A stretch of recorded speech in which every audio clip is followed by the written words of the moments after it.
Hey everyone, welcome to this week's episode of Fish. Before we begin, we just want to let you know we have a very special guest on. It is the QI main man himself, James Harkin. Who is it? It's James Harkin, the QI main man himself. That's right. And the second banana has joined us this week as well. No, it isn't. And his name is? His name is Alan Davies, and he is the main big banana. He is the biggest banana of all the bunch of people who work at QI. He's our absolute best mate, and he's come along to tell us a load of facts that we didn't already know. That's right. Yeah, and we also want to just quickly mention that he has a new book out. It's an extraordinary book. It's called Just Ignore Him, and it is a memoir of which Stephen Fry, former co-host on Q High, second banana, the second banana to Alan, said it's funny, sad, frightening, sweet, savage, and tender. Just ignore him. Will never leave you. And that's what all the critics are saying about it as well. It has had universal praise, and we highly, highly recommend it. Yeah, it's an absolutely brilliant book. It's just, I mean, you probably know Alan as just this funny, happy-go-lucky guy, but it really, really gets down to what made him who he is, and I can't recommend it enough. It's just such a great, great book. It's available, presumably, in all good bookshops, I guess. Even the shit ones. Even the shit ones. So definitely go out and get that. But in the meantime, you can hear him doing what he does best, which is being unbelievably funny in this week's show. Okay, on with the podcast. On with the show. Top banana.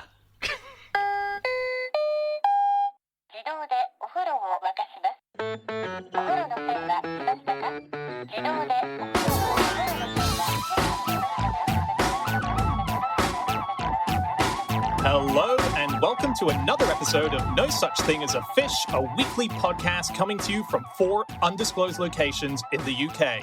My name is Dan Schreiber. I am sitting here with James Harkin, Anna Tashinsky, and special guest, it's Alan Davies. And once again, we have gathered round the microphones with our 4 favorite facts from the last 7 days.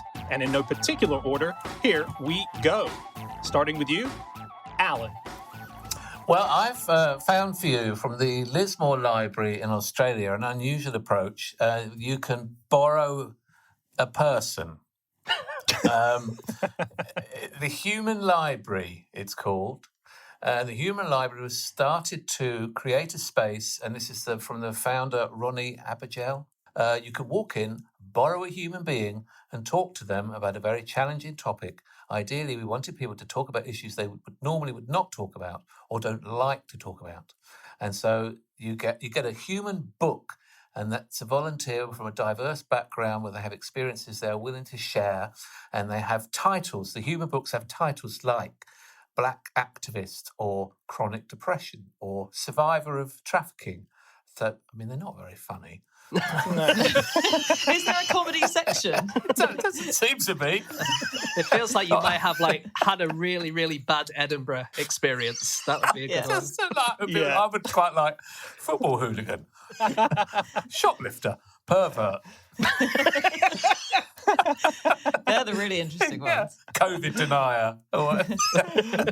That's such a good point about Edinburgh, though. Imagine getting that in your review. Have you thought of being a human book instead? Clearly. Yeah, there is a photo here, and it's just you just sit at a table with someone. You sit at a table with a human book, and you borrow them for an amount of time.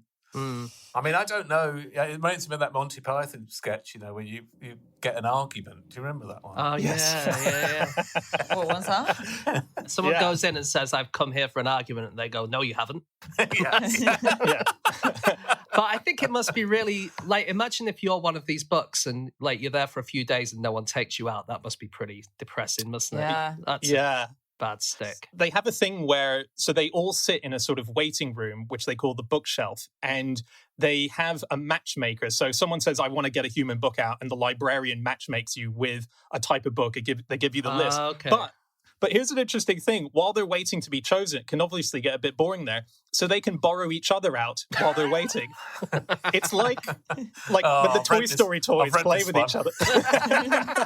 Sorry, I didn't realise. I've borrowed this one before. As soon as I got into it, I realised I'd heard it all before. Do they have barcodes on them? I mean, if you try to smuggle out a book under your jacket, will the alarm go off? I found it under the bed. It's been there for 2 years. Oh, he's dead. Yeah, he's dead. Yeah. He was trapped under there. Oh, spoiler alert for the ending. It is a cool idea. Yeah, it's not just this Lismore library in Australia. So this was launched back in 2000 in Copenhagen by who Alan mentioned earlier, Ronnie, and a few others. And it sort of went around to festivals, and they had people where you could rent them out at Roskilde Festival and so on. And then it sort of, the idea latched on and it spread out. So it's in over 70 countries now that you can go to certain libraries, and they don't always have them waiting in the back room. They're not just permanently sitting there.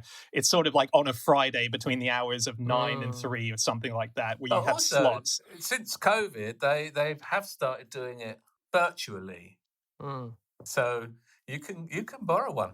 You know, it's all about diversity and, understanding people from other backgrounds or races or cultures. It's very good. Yeah, it's a good plan. It's challenging your preconceptions, I guess, isn't it? Yeah. Making new people, making some friends, if you're really lonely. Well, that's it. I mean, we're now recording this in the second lockdown, and everyone's sick to the back teeth of all the people they normally Zoom. Yeah, exactly. The quiz market's fallen off a cliff. I know. It's like you get sick of the people you live with and then sick of the people you Zoom. Yeah. And then I'm sick of my Amazon delivery guy now. Well, it's time to go to the human library. Yeah. Libraries are really trying to branch out in the modern day, right? Because people often don't use them anymore. So they say they're trying to get to grips with the digital age. And now they just hire out loads of random stuff. So there's this woman, Barbara Stripling, who's the president of the American Library Association. And she says that local libraries are constantly getting calls from people like plumbers or electronics specialists saying, do you want to put me in your books catalogue and you can rent me out, you can hire me out to people who, need a plumber or need to learn about how to wire a plug. And so actually you can hire people for practical purposes as well. I think it'd be a weird thing to do to go to your library as a first port of call if your toilet's blocked, but it's worth a try, apparently. I have a lot of faith in YouTube for all of those things. Yeah. Yes. Yeah. I had to sew up my 5-year-old's one of his Paw Patrol toys that had split down its back. Oh, God. It was Marshall, for those of you interested in the details. The best. Marshall. And Mark, great guy. I love him. Accident prone, that's why he's funny. Yeah. And ironically, he's the one who got split down his back. Typical Marshall. And I got a needle and thread for the first time since I don't know when, this century. And then thought, how do you finish? Oh, I must have been taught this at primary school, I'm sure, but I don't remember. And I found a YouTube video that showed me how to sew. Wow. So, and how do you finish? You do like a little knot at the end or something? you don't put it all the way through. You leave a loop and go in that. Ah. And then do another one of those. And then you're done. I've proudly left Marshall on the table in the kitchen. I can't wait for my 5-year-old to come home. It'll probably just rip him open. When we started talking about Paw Patrol, Dan was so much in his comfort zone Yeah. that I've ever seen him on this podcast. He was like, finally. Fully engaged. Just on, Anna, you were just talking about things that you could take out from libraries, like curious things. So outside of people, you can also get really sort of practical things for your house. Like the Philadelphia Library allows you to get cake pans for if you're baking. That's part, so you can get a book and a cake pan. Yeah, you can at the Ann Arbor Library in Michigan as well. You can rent out lots of weird tools. And it says we only stock the unusual tools that you might not have in your own house, which is a kind of a good idea, right? Because with a cake pan, I'm only going to make one cake every 3 years or whatever. So I don't want to buy a whole pan for it. Much better to just hire it out. In my time, I've lived with several unusual tools. They know who they are. Guys, this is on books and vaguely this fact. And we just never mentioned on the show. And I think we should talk about the fact that Boris Johnson wrote a novel in 2004. Has any of you read it? No, do you know about obviously it? not. I've seen it. It's called something Virgins, right? Very well done. It's a certain number of virgins. It's not The number 72. It's 72. That's it. 72 virgins. It's littered with racial stereotypes, isn't that right? It is. I think I read about it in The Guardian. Yes. The racial stereotype detectives column. Well, you won't be surprised to know the Telegraph called it effortlessly brilliant. So your view of the book really depends who you write for. This is genius. This is exactly what I think. Therefore, it must be excellent. It does sound, I mean, it's extraordinary. First of all, it's about a sort of bumbling, gaff-prone bike-riding MP who's vaguely in trouble for a sexual indiscretion. And so Marina Hyde read it so we don't have to and tweeted a few of the quotes from it. One quote is, Boris Johnson wrote these words, she was looking, this may sound crude, but is no less than the truth, like a lingerie model, only cleverer and, if anything, with bigger breasts. Jesus Christ. He just wrote those words in a book. Although it is meant to be a farce, so to be fair. Well, that's what his premiership is turning into. There you go. I read right about that. I read an article that suggests that people who are storytellers, like Boris Johnson, as you say, have more children than non-storytellers. Oh, really? This was a couple of anthropologists who were looking at the Agta people who live in the Philippines. And they're a hunter-gatherer group, and they don't really... They're one of these groups that aren't really affected by the Western world very much. And they looked at the people who tell the stories in the group, and they found that they are more desirable social partners. They asked people, of all these ones, this guy does lots of finding food, and this guy tells lots of stories, and this guy does a lot of fixing things. Who would you most like to have sex with? And most of the people said they wanted to have sex with the storytellers. Really? Yeah. Is that because they don't have Paw Patrol to put on for 5 hours there? So they know when they have kids, they need someone who's going to sit up doing the bedtime story thing. They didn't come up with any idea why it might be the case. They just said it was the case. So interesting. Yeah. Well, it does figure, doesn't it? Good old Boris. Maybe the only way to shut the storyteller up is to have sex with them. Oh, that reminds me of another story. Oh, yeah, sure, I'll go to bed. That's a good point. Yeah, fair enough. I was reading about, in terms of old storytelling traditions, in China, they have pingshu, which is a version of any sort of group that has that one person who knows all of the stories and all the traditions of the people and what led them to this current point. That's their version of it. And for a very long time, these people were so revered that radio channels would just play them, and farmers would have the radio out there listening to these long stories. And there's classic Chinese stories that date back from ages and ages ago that they're simply telling over and over. But as far as I can tell, pingshu is a bit different to other storytellers in that while they're telling the story, they break off to give commentary about it. And the commentary is their own personal opinion, which they could go on for 20 minutes or so. And it's a tradition that is kind of still going on. So the old stories aren't engaging the kids anymore. So they have to use new stories. So there's a guy who's been going since 2012, telling in pingshu the entire Harry Potter book series. And he's going to finish it. He's on the Order of the Phoenix right now in 2020. So that's book 5, I believe. And so these little diversions in the second book, you've got the 3-headed dog in Chamber of Secrets. He'll then go into Greek mythology for 20 minutes to talk about the 3-headed dog away from the... So it's the worst, to me, kind of storytelling. Oh. Yeah. Well, you want to hear the story, and then you're suddenly getting 20 minutes about Greek mythology. Yeah, it's like someone leaning over your shoulder when you're reading, going, "Oh, I love this bit. Oh, this guy's awful, isn't he?" You don't want that. I think you're sounds, reading your own book. Does it not sound more like footnotes or something? That's true. Actually, that's true. Oh. How quickly I've buckled. I'm really into it now. Sounds awesome. James, do all your favourite works of fiction have footnotes? Well, I think the problem is that I don't really read fiction very much. I read a lot of non-fiction, and what Dan's describing sounds more like a non-fiction thing, doesn't it? It sounds more like, okay, now we're going to tell you some facts about Kerberos or whatever. And to me, that's, I guess, I just need to read more fiction. Well, sometimes you can get, like if you're reading a Dickens book, for example, his books are so full of references of the day. Yeah. They were written in, published as they were magazine form, full of jokes about characters of the time. And so the footnotes in those books, or they're usually notes at the back of the volume, the pages and pages. And here he refers to, and here this is about, and this is a popular song of the time, and this is the writer of the time, and this is someone Dickens hated. That's true. But you can go to those or not. Yeah, I love the footnote. Actually, it's kind of the best bit sometimes, It's full of weird facts. I think, James, you found something recently about how if people didn't have somewhere to sleep for the night, but they couldn't afford a bed in a homeless shelter, you could sit up on seats. Can I just say, we shouldn't be saying this to Alan because it will be on QI next year.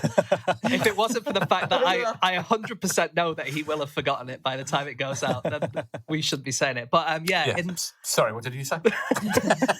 So in Victorian times, if you didn't have anywhere to live, but you were working in the city, but you needed somewhere to sleep, you could pay 1 pence and you would be able to sit on a bench for the night, or you could pay 2 pence and you'd be able to hang over the top of a rope, right?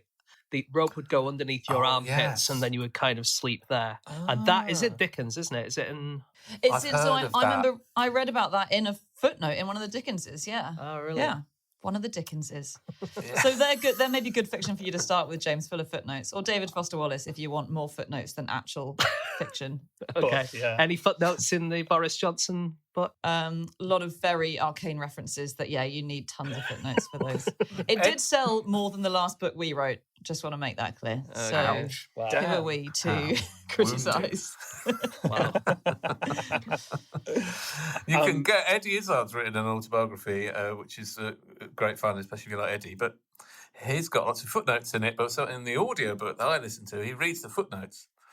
But of course, Eddie's always digresses in his comedy. It's a big part of what it does is digression. But instead of just digressing, he reads it as a book. So he'll talk for a bit and then he'll go, footnote. And then he'll tell you something. And then he'll say, end of footnote. And then he'll carry on talking. And then he'll go, footnote. And then after a while, he'll go, stop saying footnote. Just read it out. Digress. You're the single greatest digresser in the history of the English language.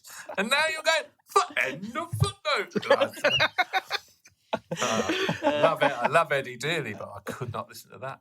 Yeah, edit those out. Maybe he'll hear this and go back and edit the word straight back to out. Hilary Mantel. Chapter 907. Oh, God, don't get me started.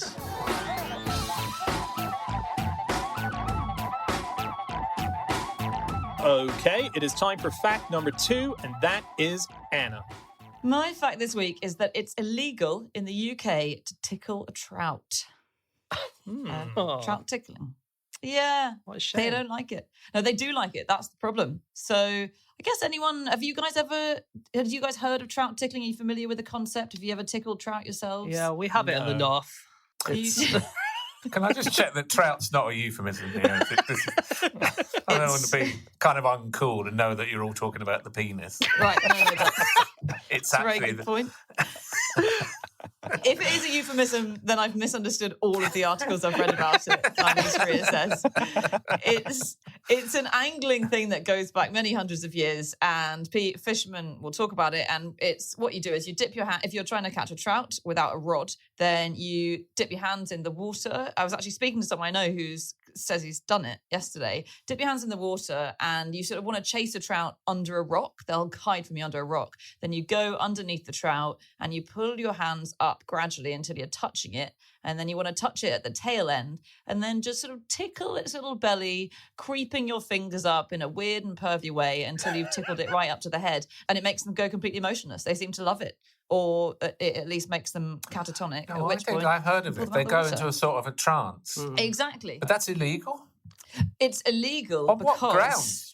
It's illegal because it's... so there's a lot of angry people online who say it's a hangover from classism of the olden days, essentially, because it's thought of as poaching, because if you don't have a rod, then you can easily pretend that you weren't trying to poach fish from a river. So it's a way of getting away with stealing fish from someone's river without permission.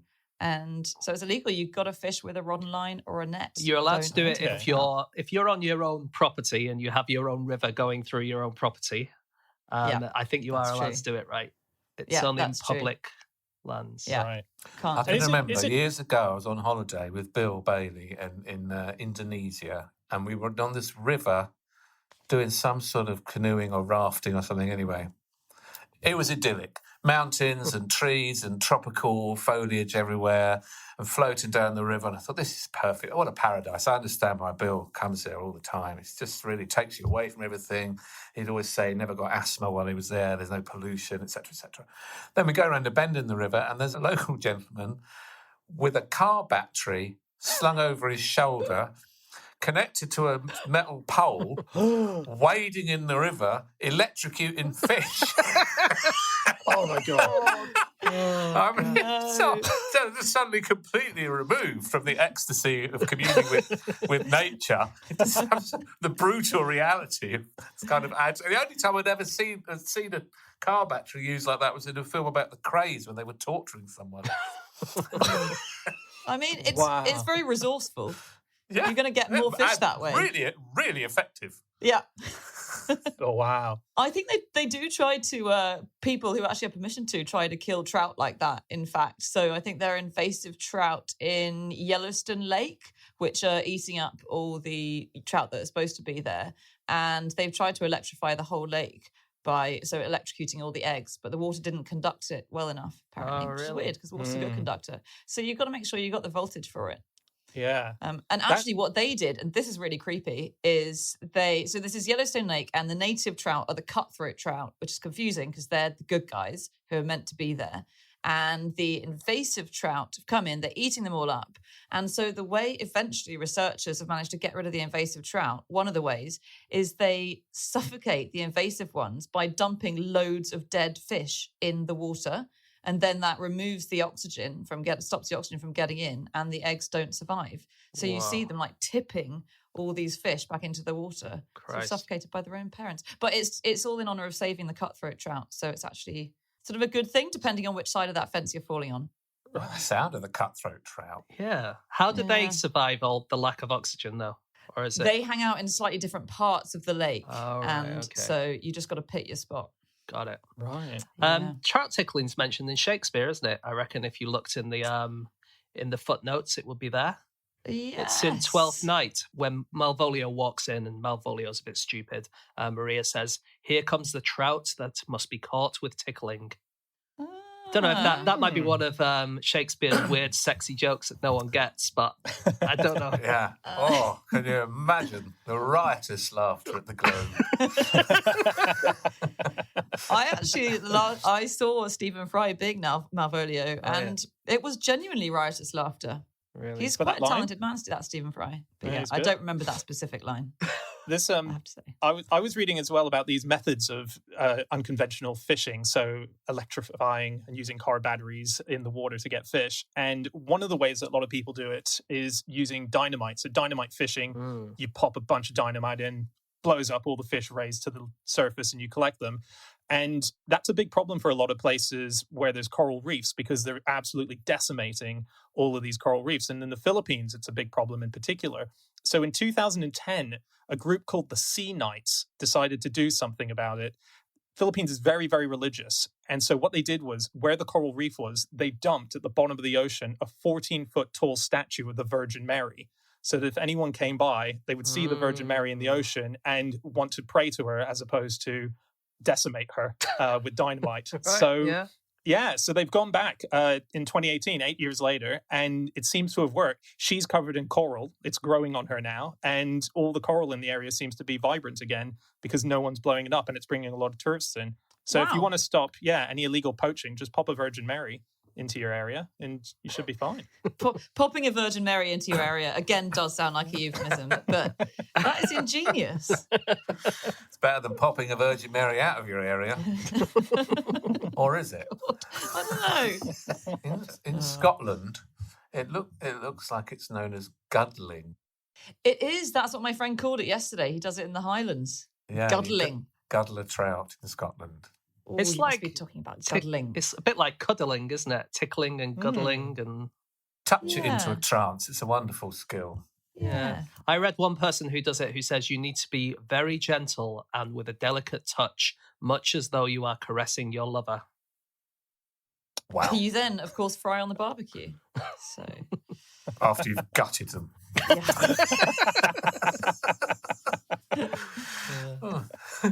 technically gobbiting, if you ever want to know the term, specifically for trout, if you're gutting a trout or chopping up a trout, it's called gobbiting, according to a book of carving from 1508. So I don't know if it's in common use anymore. Have you watched that programme? It's on BBC Two, I think, it's called Scotland from the Sky. No. Yeah, I think I have seen it. It's really good. And it's a kind of history of Scotland from the sky, so aerial photography. But in getting to the sky, and there's all kinds of lost history that's rediscovered. And one of the things they were talking about in the last, I watch it with my daughter, she loves it. And the last one was the lost herring industry. Scotland used to have this huge herring industry, and they used to export herring by the hundreds of tons particularly to Russia and Germany, and those markets disappeared with the Second World War. But they would have herring girls, and herring girls could gut herring. They had footage, black and white footage of herring girls with buckets full of herring, gutting them at a terrific rate, gutting up 40 fish in a minute. Brilliant. It's absolutely extraordinary, kind of lost art and lost industry. I wonder why it was the girls who did it. Just the boys were on the boats and the girls were doing the gutting, and that's how it worked. I remember reading about those herring girls, and they used to, they were all really cliquey, and they would like do all the gutting in the daytime, and then they'd all go to the bars in the evening, and they would never go home in between. So they'd go to the bars and they'd be covered in herring guts and blood and whatever. Yeah, I mean, it's really messy business. I know. And the smell must be unbelievable. That's a human library book you wouldn't want sitting in the back room with. I'm going to have a herring girl, please. Oh, my God! Yeah, Scotland from the Sky. It's worth a watch. There's another thing in there about creating. They kind of create fish traps by building a kind of L shape out of rock into a tidal river. And as the tide goes out, fish get caught up here in the L, and then they catch. It was an incredibly efficient way of catching fish, so much so that they had too many, and then they ended up, dead fish were poisoning the loch, so it was made illegal sometime in the 19th century. But it was, It's ingenious mean. ways of trapping fish. The Scots are all over it. Feels like cheating to me. Oh, Yeah. We had a conversation a few weeks ago about how did all the fish get in the lakes? Oh, yeah. And this weird mystery. And Alan, any guesses? When you've got lakes, and it's like, how did the fish get in there? Stick with basic evolution. I'm helpless other than that. Basic evolution. Yeah, your basic run-of-the-mill evolution. Right, okay. An amoeba, something like that. They just used to be amoeba. Okay, thanks for that answer. Cut to 10 million years. Even Darwin doesn't agree with you there. So Darwin thought that the way that the fish had got into the lakes was that little fish eggs had attached to bird feathers and then in the sea, and then birds had flown and sort of dropped them over lakes, which is generally how people thought these fish got in lakes. But there's actually no evidence. Christians just laughing at you now. Yeah, whatever. The eggs were on the wings of the birds, that's right. I mean, it sounds ridiculous. Created. They've got a point. But they've got a point. The thing is, Alan, who made the amoeba? We can all say that it went from amoeba to fish in the lake. But Well, you need the perfect conditions to create life, heat and liquid, and you've got to be in the Goldilocks zone, James. okay, got it. It's not Lancashire. Okay. Wow. Life on Earth did not start in Lancashire. I know you credit a lot of things with Lancashire. That's where life on Earth did not begin there. But that is where it reached its absolute peak. In the Harkin household. We've topped out. Humans are officially going downhill now. Anna, are you going to tell us where these fish came from? Yeah, so they don't. We think there's no evidence that this happens, although it tends to be what everyone still thinks is the cause of fish ending up in lakes. But the latest theory, which a few people sent us after the show, because it was on a podcast that same week when we mentioned it, and I think it was Jim Al-Khalili was saying that, a Jim Al-Khalili podcast, Inside Science, that birds eat, and this is going to sound even more ridiculous to the creationists, but birds eat fish eggs, but fish eggs actually survive going through their digestive tracts with some fish, and then they poo them out when they're flying over a lake, and the eggs end up in the lake. I'll go with that. Also, this is going to annoy the Christians even more. The reason you got fish in lakes is acts of God. Huge storms where sea creatures get swept up into the air and then rained on land. This is always an act of God, right? God's throwing fish down. He must be annoyed or happy, or he's got too many fish, or I don't know, he's having a clear out, and they land in the lakes. Yeah. Some stuff on trout, maybe. Yeah. Female trouts, fake orgasms. I'm sure you guys saw this. So when a female is ready to spawn, she kind of quivers a little bit, and that kind of turns the male on, and then he gives her his sperm. But sometimes she will do that when she's not going to release any eggs, because it makes all the other trout in the area horny. And it's either that then she gets a really good mix of DNA from all the different trout, or that all the males then start fighting each other, and so she ends up with the best possible male. Clever. Yeah. Quite cool. And so this was a study that was done by the Swedish National Board of Fisheries, a guy called Eric Peterson, and they checked out 117 different spawnings, and they found that 69 were false. They were false orgasms. And I just it's a very sexy number to have landed on. 69. It's a sexy number. Just so we should Thanks, mention Dan. that. All this just makes me think of Mike Trout, the baseball player. Any Oh. of you familiar with Mike Trout? I am. He's No. like the best baseball player ever, isn't he? It's one of the all-time greats. He Really? signed a contract in 2019 with the LA Angels for $426 million. Wow. It was at the time of signing, it was the single biggest contract in the history of sport ever. He's an extraordinary baseball player, and I've actually seen him play. Although Really? I love baseball, and I was in Toronto working, and I went to see the Blue Jays play. And there he was, and I went with a Canadian guy I was working with, and he just filled me in. And that's Trout. That is Trout. That you are in the presence of greatness. Right. That is. That's That's so cool. The main thing that I know about him is that they sold a baseball card of his for like 5 million quid or something last year, or this year maybe, and it was the most that anyone's ever spent on a baseball card. Wow. And I think what I always thought about that was he is only I think he's in his late 20s, isn't he? So there's so many chances that he gets cancelled in the next 5 or 6 years, and that card just becomes complete. It's not like buying a Babe Ruth one where this is kind of done. You can't not be a fan of anyone except people whose careers are over, just in case they cancel. I think they're not bought by fans; they're more bought by collectors, aren't they? Like the most money ever spent on a card before that, I don't know the name of the guy, but they only ever made 1 or 2 of these cards because he hated smoking and he refused to let cigarette companies sell his card. And so they made 1 or 2 of them, and he wasn't even a great baseball player, I don't think, but it became really rare, and then people paid millions of dollars for it. Wow. Right. Mike Trout. You want to tickle Mike Trout. That's the most expensive Mike trout you can Trout. possibly You can catch. tickle Mike Trout into a trance. Yeah, you're winning. He's just one of these people. He'd probably be good at any sport. I mean, he could do anything, field any position, hit, do anything better than anybody. If you had 9 of him, you'd win every game. So what you need is the keeper behind him, just slowly tickling his bum as he's going to hit. I don't know much about baseball rules, but I can't think that's allowed, is it? Very rarely do you. It's not really a contact sport in that sense. You're not going to get many opportunities to really tickle him into a coma. But if you get one, take it. Yeah.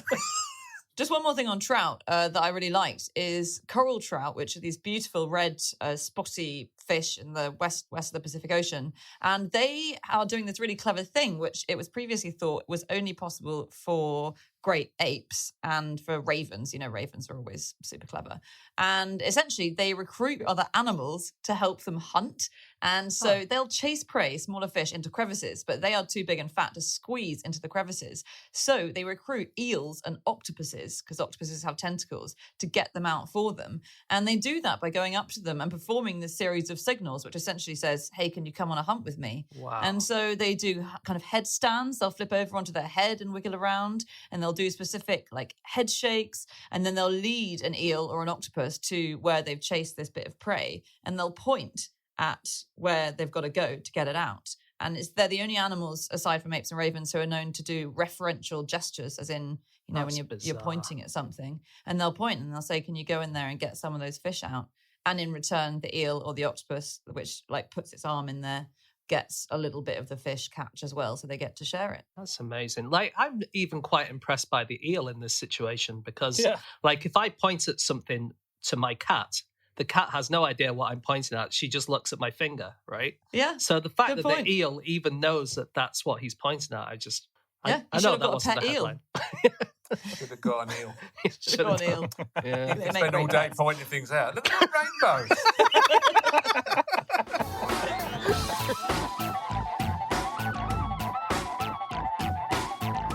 Okay, it is time for fact number 3, and that is James.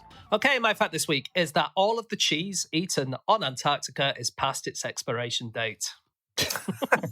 Yummy. Yum, yum, Why? yum. Are we just sending them our rejected food? Well, first of all, I saw this in a video on the PBS YouTube page, and it was an interview with Tom Senti, who's the culinary manager in the McMurdo Galley. And he was talking about how they get all the food in. And he says, basically, all the food comes by boat. And it takes so long to get to Antarctica, and most of this cheese has got an expiration date of maybe 1 month, 2 months, 3 months. By the time it gets there, it's always out of date. But they are in Antarctica, so luckily it's very cold. They can just freeze it, and it's all fine. But technically, if they were in a shop, they wouldn't be able to sell it. And you can always just scrape the mold off, I suppose, once it gets there. But yeah, exactly. It's not cheese. great, is it? Cheese Yeah. lasts forever, doesn't it? Yeah, it gets say- better. Exactly. Can't they drop food out of a plane? They Why do can. they- So every now and then, I think like once every 3 or 4 months, and only in the summer, they do have a plane that comes with food, but they can only fit so much in there. And so they always go for the really fresh stuff like salad and vegetables and fruits and stuff like that, because they can get away with the cheese. They don't bring cheese in there. Mm. So this It's is a the last really- place that Deliveroo haven't got to. So just go on and ask for a Wagamama's. Oh yeah. Your rider has left the restaurant. He'll be with you in 9 months. And then you look again and it's 10 months. For fuck's sake.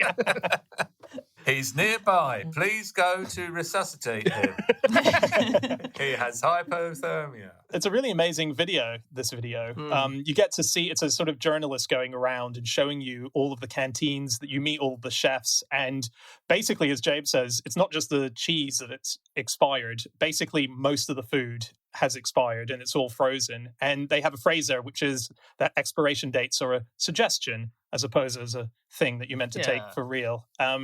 But the way that they have to plan for these big ship containments of food to come in mean that they're making 1 million meals and they have to plan that 18 months in advance for every time those shipments come. Yeah, So it's a that's huge amazing. operation. it's mad level of meal planning. Me as someone who decides half an hour in advance what I'm having for dinner, it must be hell being the chefs. And they get proper good chefs, don't they? So I think I was reading an interview with the British chef who says it's quite a fun job because it's such a challenge, but he'll make Thai curry and Moroccan tagine and meatballs and burritos. And this is all with ingredients that arrived sort of 8 months earlier. And so he has to put in an order. It's like the most high pressure Tesco order ever. You put in an order once a year for all the food ingredients that you're going to need to last an entire year. Yeah. If you forget coriander, that's it. You're done for. But it says on the YouTube channel that if you don't get a delivery, there's a lot of fish, obviously, in Antarctica, if you can catch it. But other than that, all there really is to eat is seal placenta. Which the penguins love, apparently. Oh, 'cause they- God. What's wrong with the rest of the seal? It must be the Good. best bit. Right? But you could eat a seal, I suppose. Well, you don't have Yeah. to catch the placenta. That's true. It's just lying about. They did used to bludgeon seals back in the day, sort of when Scott was there, and they would take the blubbery bits and they would mix that into a porridge that they would make to sort of use that, which is disgusting, but they're not allowed to do that anymore because there's this whole Antarctic treaty which got set up, which sort of, the old Antarctic boring treaty that they set up, which means you can't do that anymore. You can't sort of Wipe beat out up any the local- species. It's political correctness gone mad, I think we all agree. It does sound like they ate better back in the day. Like Scott's expedition, obviously, famously, he didn't eat very well towards the end. But when he was in Antarctica, before he went to find the South Pole, he lived at Cape Evans in a hut, which sounded like they were living the life of Riley. So he wrote in his diary all the meals they had, and they'd have things like sort of several courses. They'd have turtle soup. They had stewed penguin breast in red currant jelly. They were having crystallized ginger and champagne. They used penguin blubber as oil to cook it in, although apparently it didn't taste very nice. So they were really, before he ended up accidentally going on an expedition where he only brought half the calories he needed, then he was living the high life. The most interesting thing about Scott, though, is that he is the spitting image, the doppelganger of John Lloyd, the reason that we all know one another, the creator of QI. And I know this because I was touring in New Zealand and I went to a museum in Christchurch, and because a lot of the Antarctic expeditions set off from New Zealand, and they had a replica of a hut that they were going to take with them and erect when they got there. And it's when you think of a hut, you think of a shed, but this was really enormous. Several rooms and planks of wood and tables, and then a picture of this is the biggest double take I've ever done in my life. It was on the wall, dressed in some 100-year-old explorer outfit, standing in a hut in a sepia photograph, was John Lloyd. It's extraordinary. It's a little known fact that the reason Captain Oates left the tent is because Scott was just telling me all these tedious facts. Another quite interesting thing about penguins. I'm going for a walk. Yeah, I may be sometime. No, it's quite interesting. Eating penguins can be quite good for you, or it was back in the day, because it contains vitamin C, which would help you against scurvy. Lots of chocolate on the outside. I should have taken more penguins on that expedition. 200,000 penguins, they'd have all lived. The Belgica, when that got stuck in Antarctica in 1897, they decided they were going to eat penguins to stop them from getting scurvy. But they needed to catch some penguins, right? So they came up with a rule where every time that someone caught a penguin, they would give them some money, and just to try and encourage people to go and catch penguins. But then they realized that all you had to do was play a tune on your trumpet, and the penguins would just come and stand right next to you because they loved the music so much. No. And that became the way that they caught them all. And so, first of all, they would play the cornet or the trumpet, and then there was one guy who pulled out his banjo and started playing A Long Way to Tipperary. And apparently the penguins loved that, and they would come right up to him and hang out with him. And then one Scottish member of the expedition started to play the bagpipes, and apparently the penguins fled in terror and plunged back into the sea.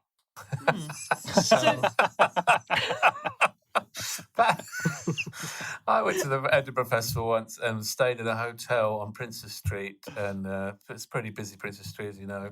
But it's very, very, very quiet in the morning, apart from 10 a.m. outside Waverley Station, a bagpiper starts up. And that, I've never in my life wanted an air rifle more than I did. I think we can all empathise. I'd like to borrow that from my library. Yeah. The Antarctic was known as the womanless continent for a long time because there weren't any women there, basically. Well, that's a good name. Yeah, there was the first women to go and stay. Further evidence that women are a little bit less stupid than men. So men just kept sailing to this place, getting out and dying, and then other ones would think, those men were idiots. I won't die if I go there, and then they go there and die as well. Well, I want to take credit, but actually women were desperate to go, weren't they? They were. The first women to actually go and spend like a year on the continent were two women called Jackie Ronnie and Jenny Darlington. And they were actually the wives of two explorers. And all the other men on the expedition signed a petition trying to stop it from happening. And when the two women arrived on the Antarctic base, one person who was already there fled in fright, thinking that he'd gone mad because he saw two women in Antarctic. That's how surprising it was. Okay. But women were explicitly banned from Antarctica until the 60s and 70s in America and the UK. So as in British and Americans banned them. And it wasn't because we were too smart, because thousands of women were applying right from the start of Antarctic exploration. And they were banned partly on the grounds that they'd tried to seduce everyone's husbands. So I think the first woman who eventually went out with the British Antarctic Survey, Janet Thompson, she had to go round and properly meet and talk to all the wives of the teammates that she'd be going with to convince them that she was an actual scientist and not just going out to seduce all of their husbands. Which was a huge effort to go to. There was another quote from the British Antarctic Survey a few years later, I think, which when a bunch of women applied to go to Antarctica and were turned down, they were turned down on the grounds that there are no facilities for women in the Antarctic, no shops, no hairdressers. Wow. So, Whoa. And even these days, there are more men there, but it's getting more and more level. I think the US Antarctic program is about 60 to 65% men. But in the 1980s, they had there was so many men there and so few women that they had something called the Sistine ceiling in Weddell Hut in Antarctica, which was basically the ceiling of this whole hut was covered in naked pornographic pictures of women. And in the 1980s, there was an attempt by some Australians to turn that ceiling into an Australian National Heritage Site of high significance. right. So what, you mean they kept it as it is? They wanted to put it back as it was and, have it as some special site that was protected. So it's a bit of a mystery that it's so important to have a visual stimulus, that you have to have the image in front of you. Yeah. That you can't just picture somebody naked in your head. Some people... No, I just can't think of anyone. I'm going to have to look at an actual photograph. Oh, there's one, yes. Some people can't picture things in their head. I can't picture things in my head. Yeah, and that's why your ceiling is covered in porn, isn't it? As we say, the pinnacle of human evolution. I keep pointing them out to my cat. She's not interested. No, there's a load of eels lying on their backs on the floor.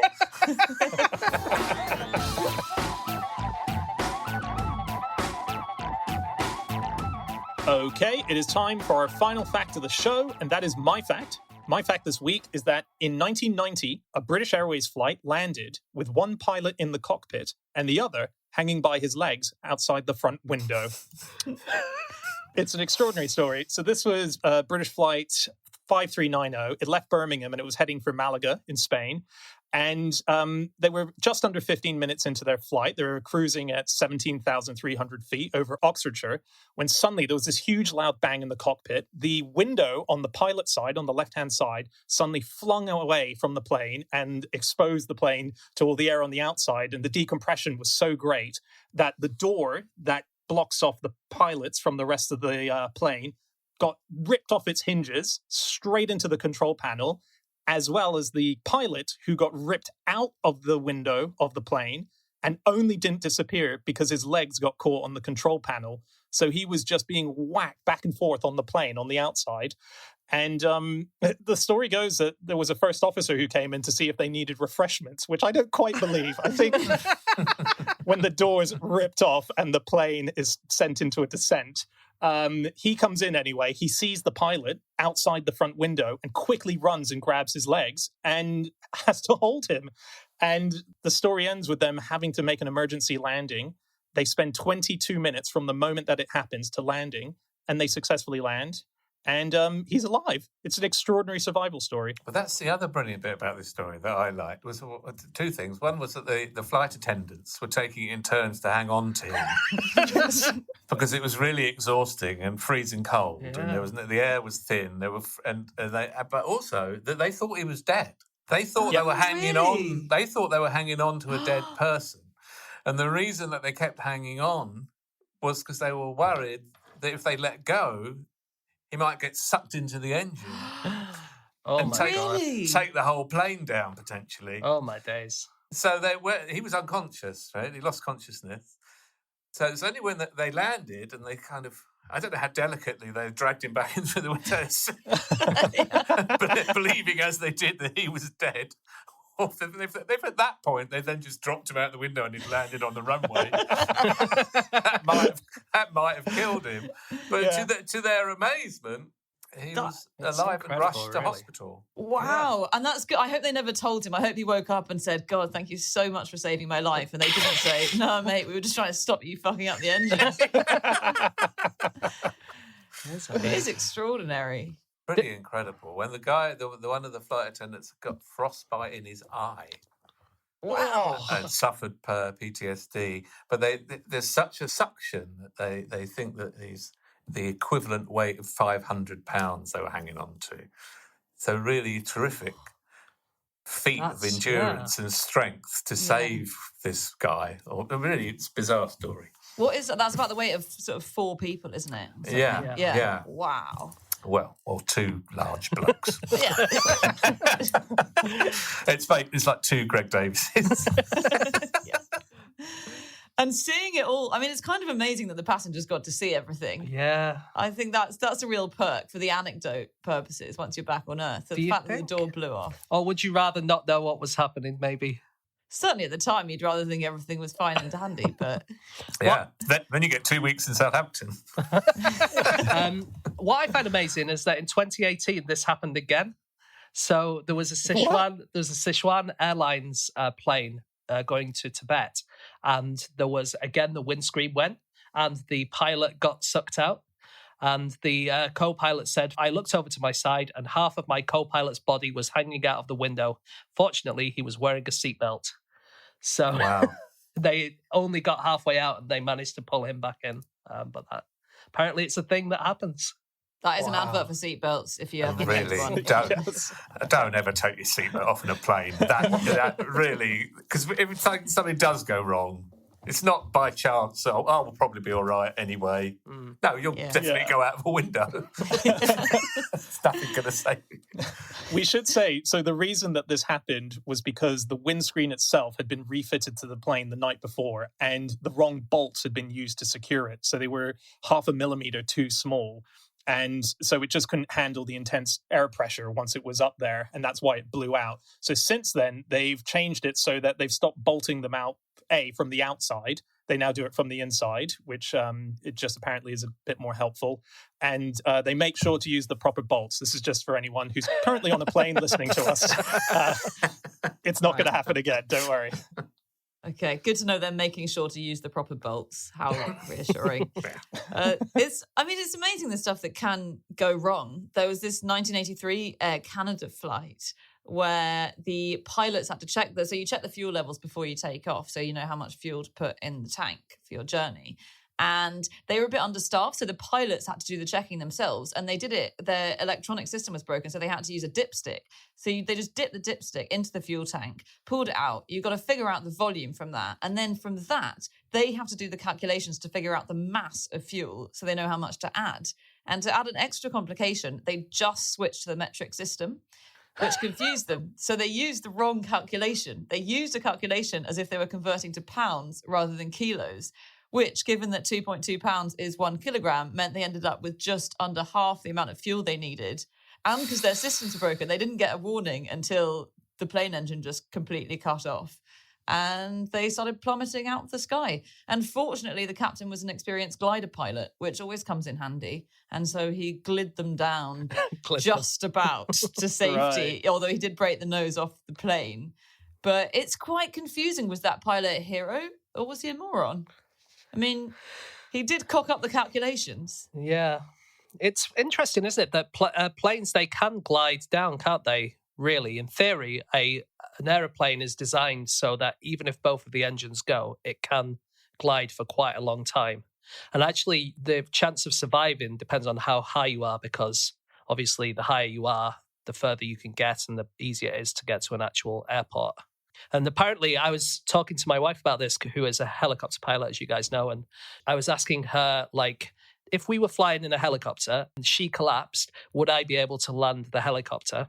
And she reckons that there's about a 50-50 chance that I would be able to do it. No way, really? And survive. That's what she reckons. I reckon it seems but she unlikely. buys into this whole thing about your family being the peak of evolution, doesn't she? So she thinks you're an actual genius. She thinks I could jump out and just fly down, but no. Yeah. James, when you say she collapses, is she still telling you what to do, or are you just taking control? She said that the main problem, first of all, would be throwing her body out of the helicopter and getting the controls before it went out of control. But if I managed to do that, she reckons... Why do you need to throw the body out? What if it's that pilot situation again and she's just fallen unconscious? It's quite a small helicopter and, I just want to... Look, you want to stretch out? I want to stretch my arms and, I got to say, the 50% side of you surviving kind of makes you a dick if you do survive. There's a lot of unfortunate things you need to do to survive there. Apparently, I wouldn't be able to hover, but I'd be able to probably make quite a hard landing. And that's a crash, right? That's a crash. For a crash. It's a crash, but the survival would be approximately 50%. But I don't know. Right. That's what she says. I had my favourite plane-based story from the year is one that I read about a couple of months ago, but it's that there was a French businessman, 64 years old, and his colleagues got him a present. And they got him like an experience present. And what they got him was a flight on a fighter jet. And this was in spite of the fact, as he said afterwards, he'd never expressed any interest at all in planes or fighter jets or desire to go in one. So they got him this flight in this amazing fighter jet. And it took off and he felt really unstable. He said he sort of flew off his seat as it took off because, G-force and everything. And he grabbed at the nearest lever to try and stabilize himself. And what that lever was the ejection mechanism. And so he accidentally ejected himself from the plane. So the roof flies off the plane. He flies out of the plane and had to surprise parachute land into a field and be taken immediately to hospital, where he was absolutely fine, but resentful of his colleagues. That's so funny. I think the ejection mechanism shouldn't be that accessible. Well, you do need it if you're Yeah. Imagine if it wasn't accessible and you did actually want to leave the plane. Yeah, and then you have to solve a Rubik's Cube just to get out of the plane or something. Yeah, my first is in lemon, but not in... Okay, that's it. That is all of our facts. Thank you so much for listening. If you'd like to get in contact with any of us about the things that we have said in the course of this podcast, we can be found on our Twitter accounts. I'm on @Schreiberland. James? @James Harkin. Alan? @Alan Davies 1. Don't go to @Alan Davies because that bloke's had enough shit to last a lifetime. And Anna? You can email podcast@qi.com. Yep, or you can go to our group account, which is @NoSuchThing, or our website, nosuchthingasafish.com. All of our previous episodes are up there, so go check them out. Also, do go online to any book buying place and get yourself Alan's autobiography, Just Ignore Him, which is out now, and it's available Amazon and that new book repository thing, which is really good. Should have looked that up, but I didn't. Just type it in and buy it. At least you didn't say books repository. Yes, please buy my book from your local bookseller. That's what you meant, Dan. That's what I meant. Do what Alan says, and we'll be back again next week with another episode. We'll see you then. Goodbye.